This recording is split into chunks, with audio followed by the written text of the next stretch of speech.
phi balai mentangi kwa ni form no ya body Met&My ru namar bangi kwa ban Trei ni kula wacu phi bangi Trei borpa Met&Mynsiem United Democratic Party Youth Wing mentakasngi kalau penlong ke jing Met&My ginong ket kam jongka Shillong hayeng sa jong menteri rangba barim Dr. Don Kupar Roy bam kwai hadwar uplay. Kani ke jing jet ginong ket kam kalong ban pen kre na kebentak election ke ban house nam arja arpulai. Contribution dia berpersen ki youth report juga state. Ngin buji kermen dari jing Trei borpa jungi how do sem arja arpulai ingin scam party UDP Hamtam na penta jungi samla jungi report juga state ngin dia Trei lang aglen juga na but secretary ki member jungi bro as a team Abakran sikilat patai kubor ba kermen Shilla uloong bana kaliang kaken hon Youth Wing Met&My Trei borba Met&Mynsiem ban Kyntiew ki para samla ha ke Jylla. ni kula wacu phi bangi Trei borpa Met&Mynsiem Naseder ban ai kublai ya ke party jungi ya hamtam ya isabet ba ya bro ki party leaders jungi ki bela ai ni kene kelat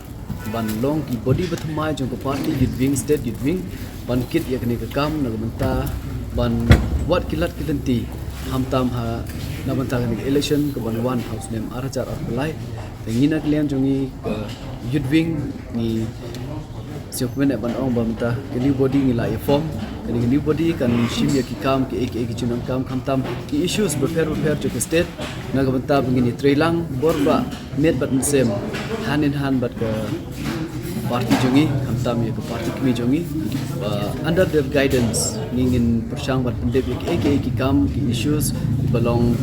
ke bi don kam hayangi ban le na banta jungi state ban ngangi scheme ruba ketim bengi don mentangi iba ngilong tim kiba don kata Mynsiem tam ki MLAs bat ki kalik jungi boro ki badon kata Mynsiem ban Trei lang mentang sngi don ka jungi kendu jong ketiga state youth wing da ka haga first session la punya da iba emha bedi president berim jong ka state youth wing hadin kata dala debjet ini ila handover no ya ketiga second session dengi la ya don ki discussion ni ki points buki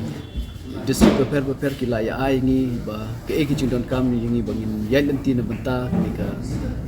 na benta ni ka jindon kam jo state youth wing khang bangin la ban pen isi ki ba bangiru ni exist leni ke jindon jongi kan long ba tang ha ke teng rei wat ka kam ru te na se mene ban ong ba mene ki district prepare kila ai ki suggestion par ngangi scam ba ha ni ke meeting ke bansawan namar ngila yu beit ba ha ka new trick bunai balai arjar atau por san kucing ini don kucing ya benbeit dan kucing ya discuss na benta gitu points baru pada hadam kata ngin sapun i ba pat ngin scam rungin sa shimre ya ka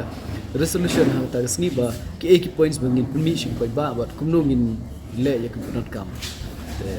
mata sngi ngi sa shisen nga shim legalat ban ai kublai ya kini ki kalik jonga baru hi bat nga kepat ru ya ki ba ban ni don lang rekat ban ni ba ailat ingi ke state youth wing ngini Trei lang borba kenapa kini ke jing temu jongi kan umlong ke bsfe nomar bangi i state jongi gala dom kam shisha ya kata khamtam ya ka kini regional party bikin lead no ya state kenapa ke jing lead jong ke regional party kan long ke